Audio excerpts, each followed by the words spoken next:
ओम शांति। समस्या हमारे जीवन में समस्या भी एक अहम हिस्सा ही बन चुका है। हर दिन कोई ना कोई समस्या को हम लोग फेस करते ही हैं, वो छोटी हो बड़ी हो। तो समस्या रूपी सांप पर हम लोग नृत्य कैसे करें, जैसे कृष्ण भगवान को भी सांप पे नृत्य करते दिखाया गया है। तो वो हमारे जीवन को संदेश दे रहे हैं कि समस्या पे भी हम कैसे विजय पा सकते हैं, उसको कैसे कुचल सकते हैं, ना कि उसे अपने जीवन पर हावी होने दें। हम अपने जीवन में भी कई समस्याओं को आते जाते देखते रहते हैं और कहीं ना कहीं हम उनसे सीखते भी हैं। जैसे स्वाभाविक है, अभी गर्मी है, गर्मी के बाद हम लोग बरसात को देखें, बरसात के बाद अब सर्दी का आगमन हो रहा है। तो मौसम भी तो बदलते हैं, कभी गर्मी, कभी बरसात, कभी सर्दी। अब कोई गर्मी के समय में कहे मुझे गर्मी लग रही है तो क्या जवाब देंगे? गर्मी है तो गर्मी ही लगेगी ना। तो ऐसे ही ये वर्तमान कलयुग जीवन समस्याओं का जीवन है। ये कलयुग में कई न कई समस्या आते जाते रहते हैं।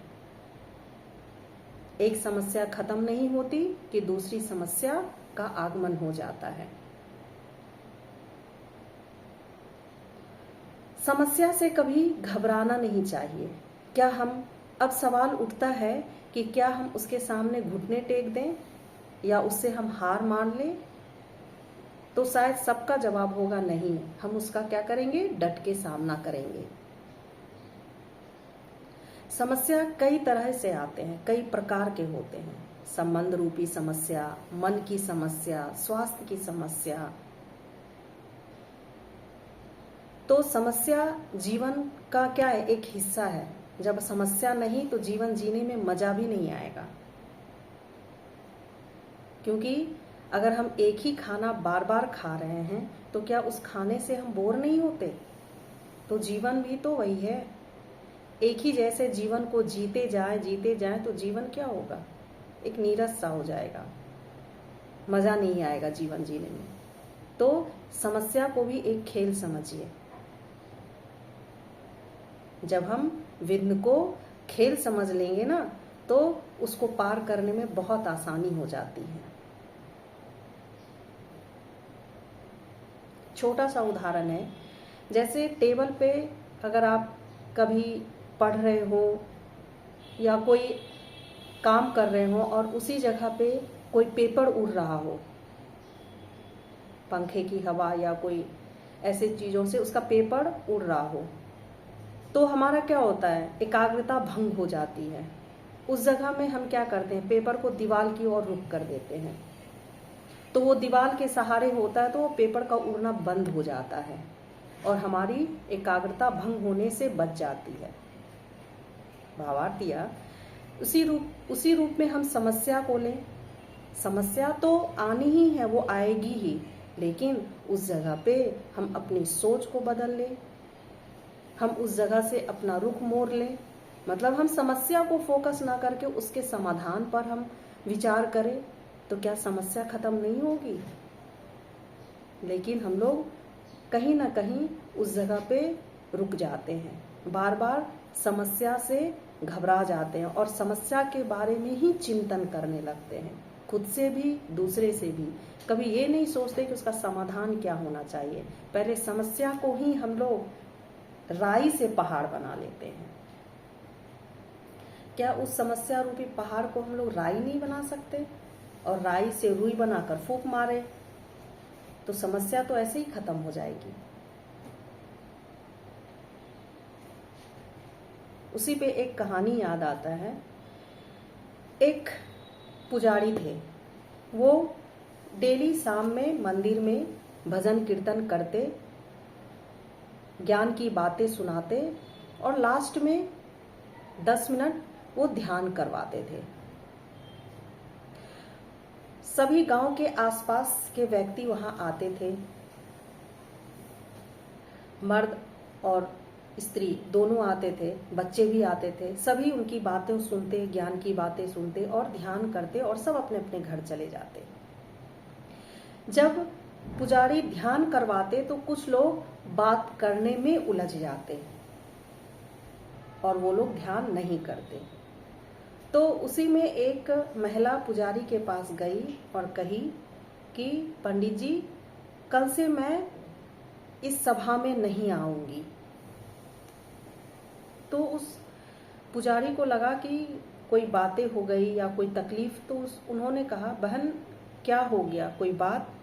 तो वो बोली कि जब तक आप ज्ञान की बातें सुनाते, अच्छी अच्छी बातें ज्ञान की देते, तब तक सुनता, लेकिन जब आप ध्यान करवाते तो कुछ व्यक्ति यहाँ पे बात करने लगते और ध्यान नहीं लग पाता। तो कल से मैं नहीं आऊंगी। तो पुजारी बोले कि ठीक है, लेकिन तुम कल आओ, उसके बाद से तुम नहीं आना। लेकिन जब तुम अपने घर से आओगी तो एक लोटा जल लेके आना, और ये ध्यान रखना कि तुम्हारे घर से इस मंदिर तक आने में उस जल लोटे से एक बूंद जल नीचे ना छलके, ना नीचे नहीं गिरे। बोली ठीक है पुजारी जी। वो घर गई। सुबह वो आने के लिए तैयार हुई तो पुजारी के कहे अनुसार वो लोटे में जल ली और अपने घर से निकल पड़ी। तो वो पूरा ध्यान उस लोटे पे रखी कि कहीं इस लोटे से जल नीचे ना गिरे, क्योंकि पुजारी जी ने कहा है कि एक बूंद भी जल का नीचे नहीं गिरना चाहिए मंदिर आने तक। वो अपने घर से मंदिर पहुंची पुजारी जी के पास। तो पुजारी जी ने उससे पूछा कि बहन, क्या इस लोटे से जल भी गिरा नीचे? तो वो बोली नहीं। और क्या तुमने आसपास कहीं लड़ाई होते देखा? एक जगह लड़ाई हो रही थी तो वो लोग अभी आए थे मेरे पास। तो वो बोली कि पुजारी जी, मैंने ऐसा कुछ भी नहीं देखा रास्ते में। मेरा ध्यान तो पूरी तरह इस लोटे के जल में ही था ताकि ये जल को मैं सुरक्षित आपके पास ले आऊं। तो पुजारी जी कहते हैं कि तुम इस लोटे में भरे जल पे ध्यान, मतलब इतना ध्यान लगाई कि तुम्हें आसपास किन्हीं बातों का मतलब तुम पे असर नहीं हुआ। तुम आसपास नहीं देखी झगड़ा हो रहा है, क्या हो रहा है, बस तुम जल को सुरक्षित लाने में यहाँ तक सक्षम हो पाई। तो पंडित जी बोले, जब तुम ध्यान में बैठती हो तो फिर ये क्यों देखती हो कि मेरे आसपास व्यक्ति बात कर रहे हैं? जब अपने ध्यान पे तुम केंद्रित हो जाओगी, एकाग्र हो जाओगी, तो क्या तुम्हें आसपास बातें सुनाई देंगी? तो वो समझ गई कि पुजारी जी मुझे क्या कहना चाह रहे हैं। तो हमारे जीवन में भी समस्या बाहरी रूप है। अगर हम अपने भीतर एकाग्रता और शांति, धैर्य रखेंगे तो उस समस्या पे ध्यान केंद्रित ना होकर उनके समाधान की ओर जाएगा कि इसे हम कैसे निपटारा पालें और उस समस्या को हम खत्म कर लें। तो जीवन है, समस्या का आना तो लगा ही रहेगा, मौसम की तरह। आज समस्या छोटी, कल बड़ी, इस तरह से आना जाना लगा रहता है। तो आज का मंत्र, अगर हम अपने मन को बाहरी त्रुटि से हटाकर अगर समाधान पर केंद्रित कर लें तो समस्या को हम पहाड़ से रुई बनाकर फूंक मार सकते हैं और अपने जीवन से समस्या को खत्म कर सकते हैं। ओम शांति।